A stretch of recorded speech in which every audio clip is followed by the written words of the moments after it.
That's something we ask ourselves as a country, and even as we look towards security and securing the nation. What will it take for the new Inspector General of Police? That is the topic of our discussion tonight. John Alanamo is ready with his panel to get right into it. John? That's right, Yvonne. Joseph Boynet, a man who describes himself as soft on the outside but has a very hard inner shell, speaking softly but carrying a big stick, so to speak. We're going to be discussing his new term, his new tenure, and what that portends for security in Kenya. Of course, I've got my two guests with me, Andrew Franklin and Byron Odera. Before we get into that, let's look at let's introduce the panel properly. This is The Other Kenya.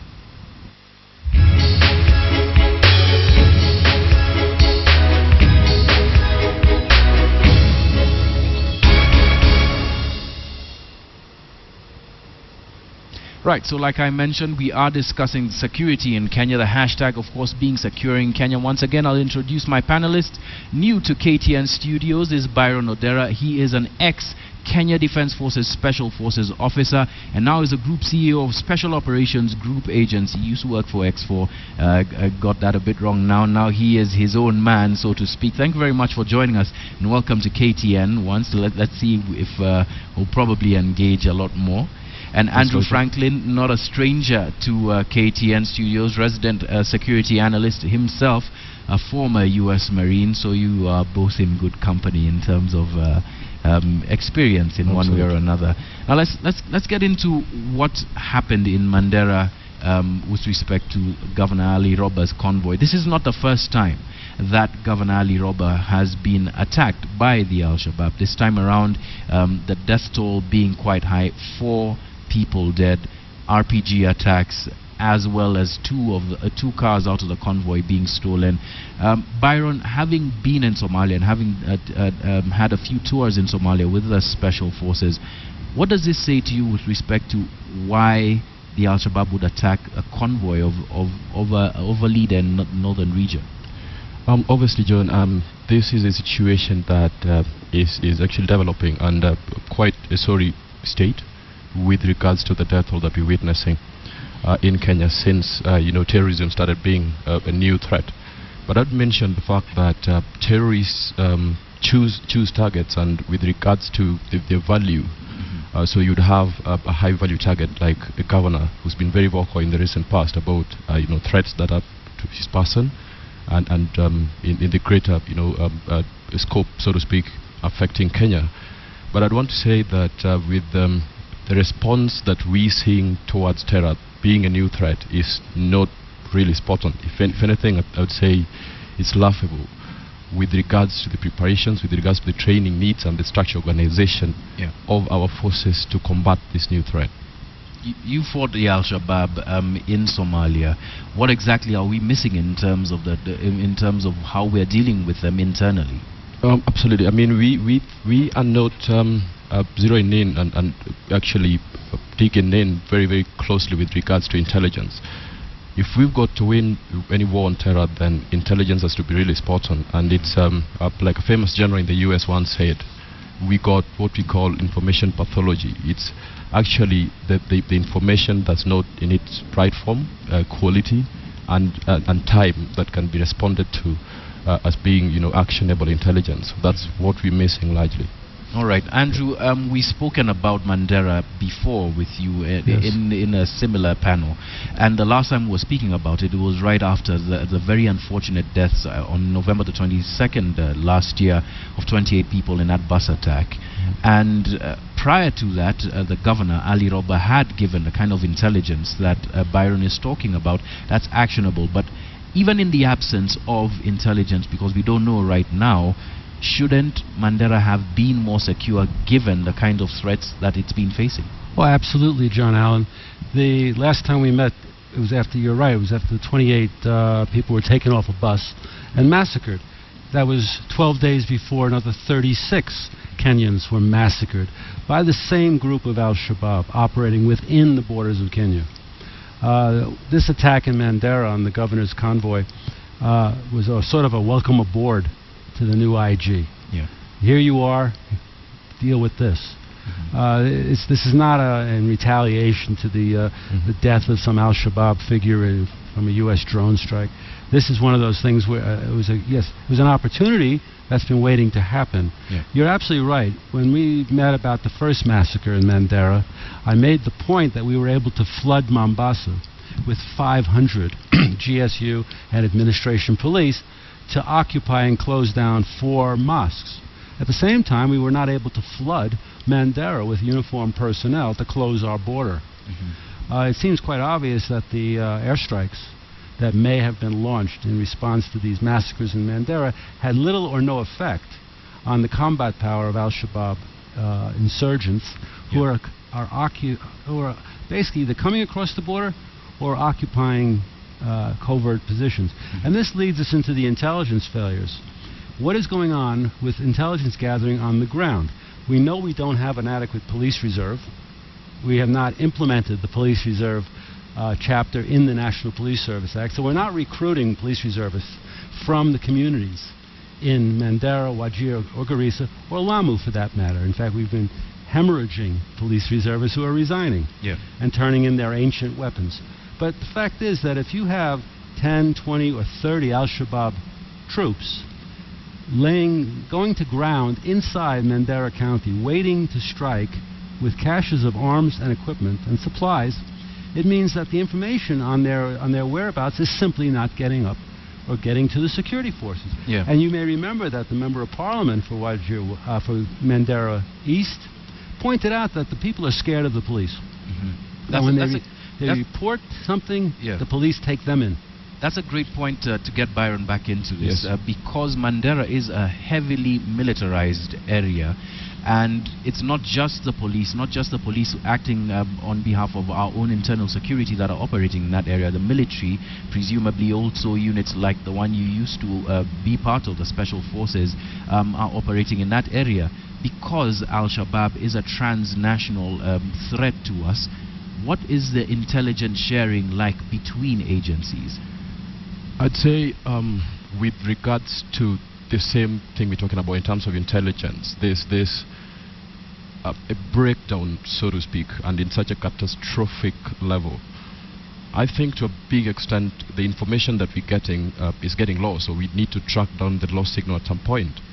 And it's just a very good point. I mean, we're talking about people having some information that they want to offer to the police or to the security agencies.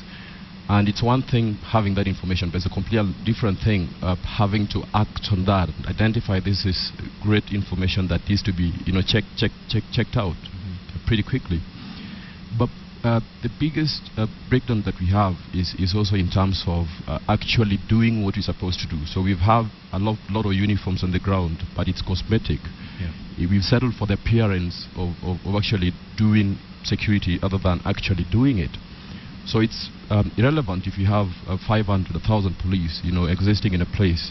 We had Picket 21, we had Picket 22, right under their own noses when we had an attack and supposedly had people, respond to that threat. And a day after that, we had a similar, attack. So it's not actually having the numbers. The mission statement should be the worth of those numbers in terms of exploitation of the intelligence that they got, actually identifying the import that's in it, and acting on it in a more proactive than reactive manner as we witness. And that's one of the agendas that Joseph Boynet has in terms of his inbox, so to speak. We'll get to that in a moment, but I'd like to focus on the issue of intelligence and perhaps looking at the wider context of what's going on in the region. Andrew, you spoke about the attack, the killing of an al-Shabaab leader. I'll just read a bit of a statement from the U.S. Embassy to residents, U.S. citizens living in Kenya, and it says, in light of many media accounts regarding the reported death of a key al-Shabaab leader, Adan Garar, on March the 12th, the U.S. Embassy in Nairobi would like to inform U.S. citizens that the potential for attacks exists throughout Kenya in the near term. Now, if you take that in combination with, for instance, the video that was released last week by the al-Shabaab profiling what you were talking about in Mpeketoni 1, Mpeketoni 2, the attacks in Poromoko and in Mpeketoni and Pandanguo, what would this be saying? What kind of message do you think was being conveyed by the Shabaab? Start with you, Barry. Okay, this is a force that is well organized and structured, so to speak, and have the wherewithal to actually attack at will. So they choose their targets, they sit down and they go like, fine, this is the way it's going to be prioritized. So they got it, they got all their marbles around them, so to speak. And we are a force that is waiting and hoping, so to speak, that things could, in a way or another, just be okay. So there's a lot of status quo that is being toyed with regards to training, identifying that there's a new threat. To a very big extent, we are not really prepared to be thinking quite critically about what we are supposed to be doing with regards to minoring in what we are not getting right, with regards to corruption, with regards to the training needs, with regards to appreciating the new threat and actually staying on top of things to limit the impact. Responding to it and effective post-incident management, so to speak. Okay. Yeah. Now, on our Super Bowl, we've got a few statements from Kenyans. The hashtag that has been going all week, things Boynet should do, following, and there are a number of things that he's been asked to do. Apart from just dealing with Mandera, it's to elevate, competency of police, as one tweet says there, to deal precisely with criminals, and it is that precision that perhaps you're pointing to. But another issue that came out today, actually in Garissa, was from the majority leader Aden Duale. Now, Aden Duale made a statement while speaking to a crowd in Garissa, and I'll just read part of it because it's rather long, and then we can comment about it and play you the crux of what his statement was. And he was talking about the Al-Shabaab. He says, "We are telling you, Al-Shabaab, you know what you want in Somalia, but give us peace in Kenya. We have freedom of worship in this country. Our ladies wear hijab. We have built madrasas. We have built mosques, and we have good positions in government. There were days when we used to be called shifters, but those days are gone. We play a major role in Kenya. Do not interfere with us. Give us peace in Garissa. Give us peace in Wajir, Mandera. Give us peace in Isli. Do not displace us. Do not displace our children, mothers, and businesses. The position we are in today is very high in terms of politics and business." And then he gets to this last part of his statement, which really is a crux, with respect to how the response of the local community, or perhaps the thinking of the local community in Northeastern is. Let's just listen into that. This is courtesy of BBC's Somali service. All right, as we look for that, I'll just read the transcription and then we'll hear it. He says, "If you want, we will send elders, religious leaders, and politicians. Tell us where you are. Keep off from Kenya as a whole. Stay away from Nairobi. Stay away from Machakos, up to Kisumu and Eldoret." And that is an important issue. We'll be playing that audio later, probably. Now we can play. I'm told we can play that audio for you. Listen to it. It's in Somali. This is courtesy of the BBC Somali service. There's a transcription on there so that you can follow it. Listen in.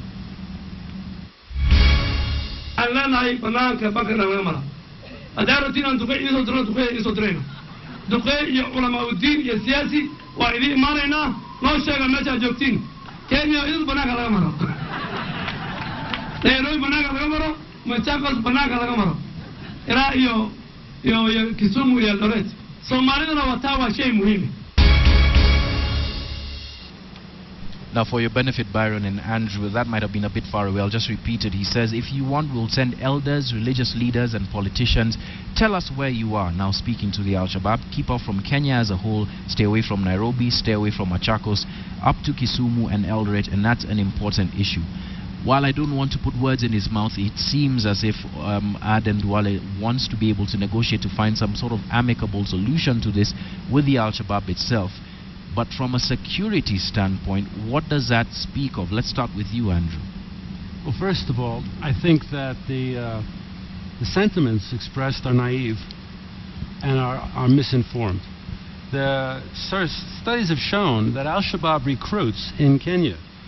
People from a variety of ethnic or tribal backgrounds are recruited into Al-Shabaab. They are alienated, radicalized perhaps. There is some interchange between the Mombasa Republican Council, not a lot, but it's more radical youth wings, and Al-Shabaab, particularly in Lamu, one of the 4 frontline counties. Yeah. The notion that Al-Shabaab is trying to take over Kenya, which is what essentially is being indicated here, that if we talk to you, you'll leave us alone. But Al-Shabaab is not trying to extend a caliphate over to Nairobi.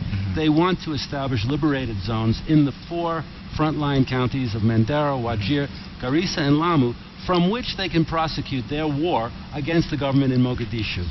And by essentially establishing these liberated zones that they can write their own ticket in along the border, they will make the position of the Kenya Defense Forces in AMISOM completely untenable. Okay. And force them to withdraw from Somalia. All right. Not on their terms, but on the Al-Shabaab terms. Yeah. Now, and let's just get to you, Byron. Duale's statement speaking in Somali, presumably to the Al-Shabaab. We know Al-Shabaab is based in Somalia, but based on what you've seen, is the extraction of the Shabaab that we are dealing with purely a Somali or of Somali extraction? Absolutely not, and in support of what Andre said with regards to relationship with the terrorists, so to speak, and possibly fronting and extending a branch, so to speak.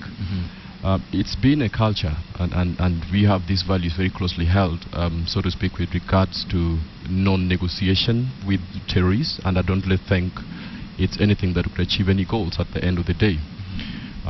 We have a situation where people are bred in a hotbed of radicalism, and breeding malcontents, and these inglorious a set of people are not people that are going to be listening to any of such extended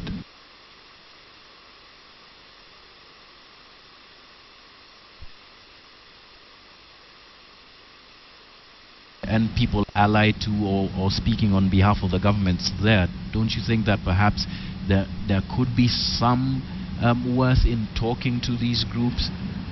There could be worth in talking, but we need to first of all get the brief right. We have a threat that is being fronted for completely different objectives, so to speak, and once we do not get that brief right, then absolutely we'll miss out on getting the solutions right at the end of the day. And the brief being what here? To decimate the Al-Shabaab first before they can negotiate? Absolutely, right. in my view. Okay. Now, Andrew, just back to this statement again, you mentioned that it was naive of Aden Duale to speak of this at this time. I just want you to get into why again a little bit more. Why do you think it's naive, given that these might be the things that we have? Well, for instance, someone would say we've tried everything else in terms of dealing with terrorists. Why not try and negotiate? Well, in one area, I would suggest that the Member of Parliament should look to the implementation of the security laws that we have. For example, the National Police Service Act needs to be implemented, and he's in a perfect position to put pressure on the IG to actually read the law and do it. The Kenya Defense Forces Act needs to be fully implemented. We need to build our reserves. The National Intelligence Service Act is still awaiting implementation. I certainly hope the new, not so new, but the Director General, Major General Philip Camero, will get down to actually basically restructuring the National Intelligence Service in line with the Act of 2012. Yeah. Lastly, the National Security Council, which is a perfectly good act from 2012 as well, that would give us that policy-making group or entity within the government. But on another level, let me point out that it was about a year ago that we had cleansing going on in Eastleigh. We're rounding up some ethnic Somalis, taking them to Kasarani. We have police rampaging through people's homes and shops. Something that seems to still be happening in various places. Apparently it is. That plus in February of last year, the mosque closures in Mombasa. Again, this catch and release, rounding up hundreds of Muslim youth. Operation Usalama Watch. What was the characterization of that? Was to cleanse Eastleigh? Well, that has dried up any intelligence from the Somali community. It's very difficult if your family's being carted off in a lorry to a football stadium to start giving information to the police, who apparently, according to Human Rights Watch, according to our own local human rights organizations, that the police were extorting money. If you've had an ID card, you still had to pay. All right, I'd like you to hold that thought, because that leads us into the discussion that I'd like to have after the break, which is what is in Joseph Boynet, the new IG's in-tray. So we'll take a break right now with respect to what we're discussing now. The hashtag, of course, is securing Kenya. Very interesting times that we live in, of course, very dangerous times if you're living in Mandera and you are the governor of Mandera, Ali Roba, having just survived an attack on his convoy. We're going to get into what Inspector General Joseph Boynet might need to do to be able to change the situation, not just in Mandera, but for the entire country. This is The Other Kenya on KTN Weekend Prime. We take a short break, back in a moment.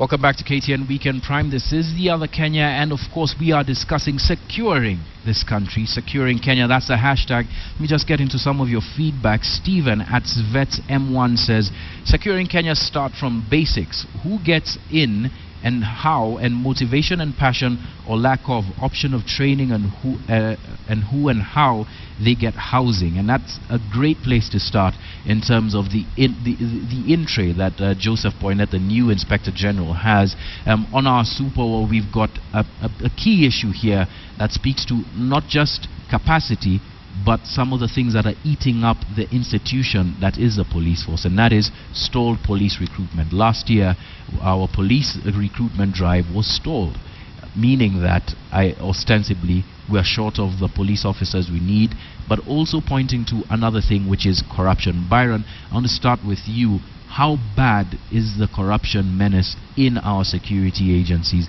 having been inside one of the core agencies that is dealing with fighting terror in Somalia?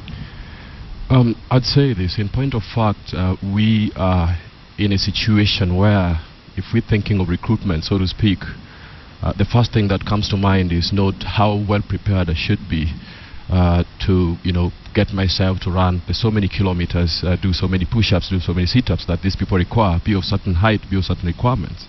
But ideally, how much do I need to have, in my pocket, so to speak, to tip someone off and get my way into the police force? Yeah. I had quite a few friends and relatives, so to speak, that come through very strongly, and they go like, this is what we need to have this time around. They require 300,000 shillings, but if that is the starting point, then when we have a bunch of guys that are called raw materials at the beginning to take to our institution and have at the back end, as products, as police officers, army officers, whoever they are, then we're missing the big point. We're actually not getting the best raw material. We're pushing in, goats through a situation, and you'd want to have lions at the end of the day. Getting short of expectations, so to speak, with regards to numbers is not really a big issue, because I don't really think the crisis we're having now is because we are short of the numbers. Yeah. I'd want to look at it from a different perspective. It's about the worth of the people that are in uniform. Not warm bodies, thousands of policemen that are ineffectual at the end of the day. And they should be looking at this from a very interesting perspective, that we're struggling with possibly, shorter numbers, so to speak, but we are not actually having it going so wrong. Yeah. So ideally, I think the adjustment that they have to make in the recent past, struggling with the numbers, has possibly improved in terms of quality, so that they got to realize that a lot of us have retired. A lot, obviously, in one way or another, are not in commission. Yeah. But they are not, in a crisis, so to speak. So ideally, it goes without saying that they've had to have some key improvements in certain areas. Yeah. If this is absorbed in a very critical way and lessons learned out of this situation, then we could just actually be getting right. All right. But I don't really think that is the way we're looking at it, and we're not learning crucial lessons at the end of the day. All right. Lessons not being learned. Andrew, worth versus numbers. What is the balance there? Well, the worth comes from the training. We give national examinations in this country every year, and why we still have cattle calls for recruits to come up and show up and run around in the open and have their teeth checked is appalling. Not because it's colonial, but because it doesn't bring in the best recruits. Why we don't give a national police examination every year, let anybody take it, and then when we figure out how many numbers we need, we start calling the top scorers. And then we check the teeth and their medical backgrounds and their backgrounds. That goes absolutely contrary to what the head of the Parliamentary Committee on Security, Asman Kamama, was saying, that perhaps we should even lower at least the academic qualifications for police officers. Absolutely wrong. No, not just because CSI looks great on television. A decent beat patrolman, a decent cop on the beat in the community, has to be able to read, write, and communicate effectively. He has to be able to learn and be able to be retrained over the entire career. Lowering standards to bring in more people to carry rifles, carry rifles, makes no sense at all. Not because we want to have cops with high-tech sniper scopes or radio equipment. We want cops who can think and demonstrate initiative. Yeah. And that is not what you get when you take the bottom of the barrel. Another aspect is because we do have a national examination system, it may be flawed, I'm not going to say anything about that. The fact is it can be made better, but it can also be adapted easily to getting the best recruits into our police. The fact that the 10,000 recruits who should have been hired in October, they would not have been available for deployment in the field till the end of 2015 anyway. Yeah. That's a fact. Andrew, let me just stop you there. We've got Francis Ontomwa, who gives us an update that speaks directly what we're talking to in terms of the quality of police officers and what they do on the ground. We all know of the case of that lady in Jerry who was laid to rest, who was killed rather in Peketoni when a police officer threw his rifle ostensibly to hit a border operator and instead hitting her. Let's just get that update from Francis Ontomwa on how far that case has gone, and then we can discuss the issues of training and competencies to deal with very emergent challenges. So far down here at the coast, we have recorded 2 cases that pressure groups have been mounting a lot of pressure, trying to see that they come to full conclusion.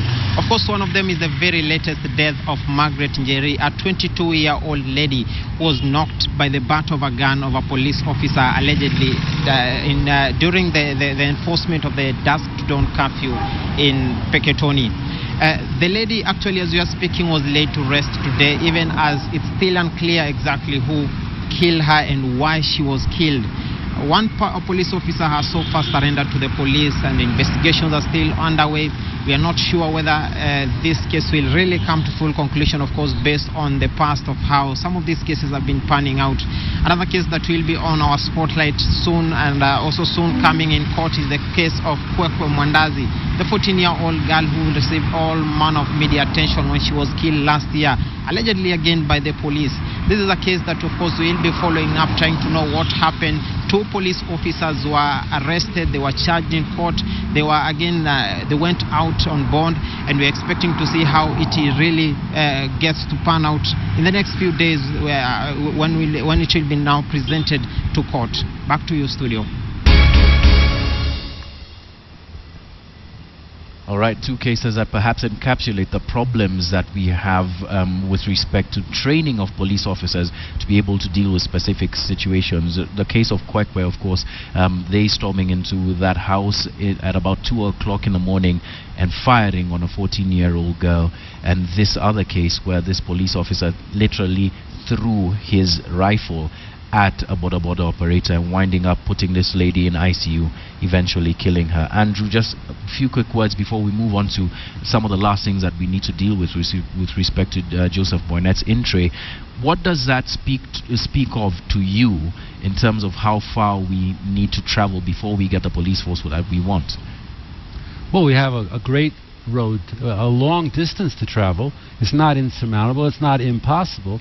There's an obvious demonstration of lack of leadership at the small unit and lower levels.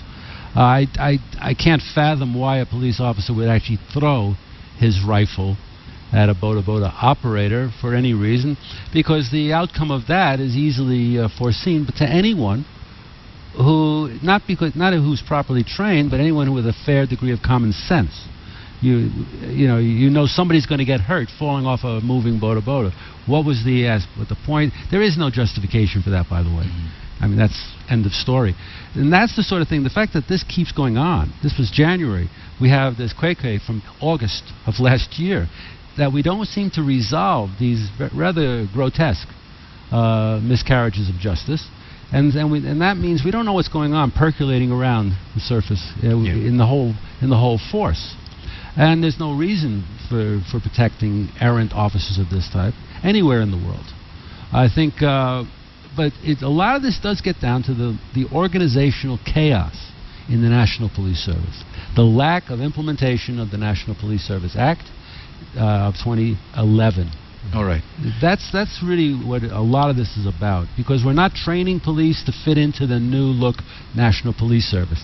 We're not reorganizing the middle management, the leadership of the regular police, the administration police, CID.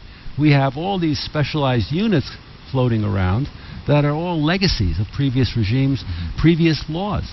And, as I was explaining during the break to Byron, we were discussing about flooding Mombasa. These were administration police, RDU. These were GSU. These were not regular police officers or traffic cops. These were officers with These are the kind of people who they're properly organized and sent to Mandera in properly organized RDU, border control All right, units. let me just jump in there. Let's look at some of the things that Boynette has in his in-tray. If we just skip forward to beyond stall police recruitment, we've got issues of corruption. I think we can bring it up on our Super War. Issues of corruption. The police, according to this website, I paid a bribe, taking the most bribes in terms of the public service, followed by the municipal council and immigration and registration of persons. But if we move on from that, there's still more that we need to deal with. Let's just move on to the next slide, please, Joseph. The next slide on Boynette's in-tray, I believe, is an issue of perception of the police. And that's really what we've been speaking about with respect to there it is again, it's actually insecurity. But having spoken about this already, I just want to jump back to you, Byron, and talk about what training needs we have, considering that you are in perhaps one of the most elite forces within Kenya's disciplined forces. Are we asking too much of our police force in terms of the kind of training that we require? Not at all, John. Training, professionalism, everything that you want to look at in life is all looked at against some competitive pressures. If we want to have a police force, then we obviously are looking at the threat, the things that we're going to be dealing with. But I think there's conglomeration of technical and I think tactical confusion or nonsense to an extent, that we are having a force that is one lacking in proper training to deal with the current threats, so they're not realistically addressing the training needs. Possibly we are giving credit to ragtag thugs, regular guys. If you have a look at the 4 guys that were on the dock the other day for having single-handedly executed an ambush, a vehicle interdiction, so to speak, and killed a VIP alongside his bodyguards, then you could be thinking, if you're one of the police, that if it's that guy that's possibly taken on 4 of us, then we are too bad.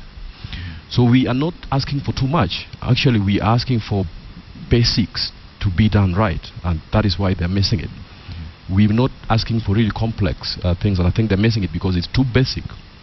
You only need people who are actually thinking right, and at the right time and at the right place, and doing their jobs, not interpreting their roles in a liberal manner, so to speak. So we've measured in other things other than our core business. So you're thinking corruption, you're thinking a cop investing in a motorbike so he can get around very easily, in bribe collection from pubs or things like that, when actually he should be thinking about improving his skills, staying on top of his game, being better than the guys he's up against. So we're not doing all that, and we're not getting it all right. And absolutely, we're also not having the right leadership that could impart, unimpeachable ethical standards for the attainment of very aggressive goals that we want to achieve. Of course, there are other things that the police need to be helped along with: housing, salaries, remuneration, and being able to feel the worth being appreciated. And unfortunately, that's where we're going to have to wind up today, on that note of back to basics, getting the police to do the basics right, and perhaps we'll be able to build on that. Andrew, I'm sorry, I'm just... John Allen, we need the new Inspector General needs to take control of internal security in this country in accordance with the law, to reassert the control of the National Police Service over the Kenya Defence Forces who have been deployed domestically, to get them out of a policing role, and to actually restore the primacy of the National Police Service in accordance with the Constitution, in accordance with the National Police Service Act of 2011, and more importantly, in accordance with the Kenya Defence Forces Act of 2012, which says when we are deployed internally, we answer to the police, not to our own commanders. We're not at war internally. All right, Andrew Franklin, security analyst, resident security analyst, thank you very much for joining us. On a great note to finish with respect to the discussion we're having. Welcome to our studios this evening. Byron, first time here, but thank you very much for your contribution as well.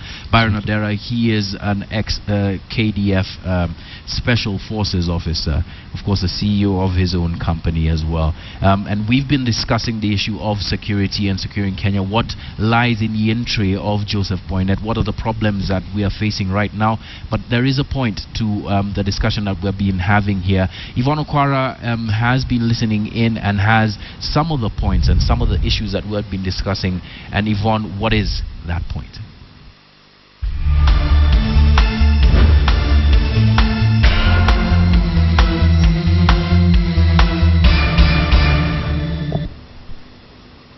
Thanks for that discussion, John. Now, when talking about securing the country, there are some points to bear in mind from your discussion with your panelists. One, that policing must absolutely be based on intelligence. That is one of the important things and the shortfalls that have been part of the police in terms of trying to prevent crime and also investigate it to its conclusion once it has happened. And for this, the new Inspector General will have to draw on his vast experience, having worked for the intelligence service since 1998, and perhaps he can infuse that into the police service. Secondly, this is a great opportunity for the police to better their engagement with the public. Indeed, last year, and I'm quoting this from the Usalama Watch Forum report that was released last year, the public confidence was at its lowest since 2008 at just 36%.